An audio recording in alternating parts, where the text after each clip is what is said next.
As of today, 669,850 tests for coronavirus have now been carried out in the UK, including 29,058 tests carried out yesterday.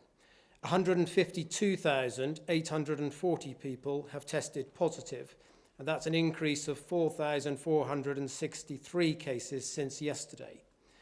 15,953 people are currently in hospital with the coronavirus in the UK, down from 16,411 on the 25th of April. And sadly, of those hospitalised with the virus, 20,732 have now died, and that is an increase to 413 fatalities since yesterday.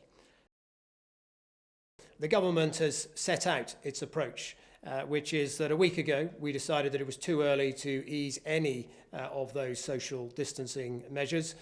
It will be reviewed again in a couple of weeks' time, and that would be the right moment to consider the scientific evidence that we have, particularly the latest medical evidence. Very important that we don't do this prematurely and risk a second peak. Very important that we see a consistent downward trend and sustainable reduction in the number of infections, and that is our position.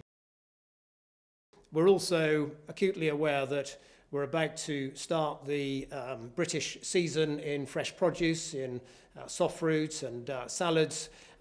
We estimate that probably only about a third of the migrant labour that would normally come to the UK is here and was probably here before lockdown.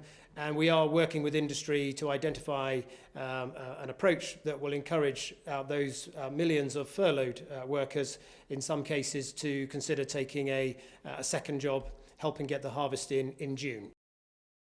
Within the NHS, we work with several hundred hospitals in order to collect that data on a daily basis. And we're collecting the data from people who have died in hospital who we know have tested positive. So that's one important thing to remember.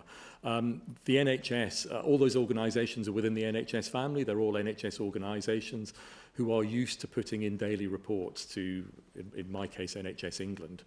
So there's a system that already exists, for instance, that we use during winter pressures, that means that it's very straightforward for those trusts to report that data on a daily basis. In the care home sector, of course, there are many, many thousands of care homes operated by many, many different independent organisations. And so that sort of daily rhythm of reporting in is just not something that occurs in care homes in the same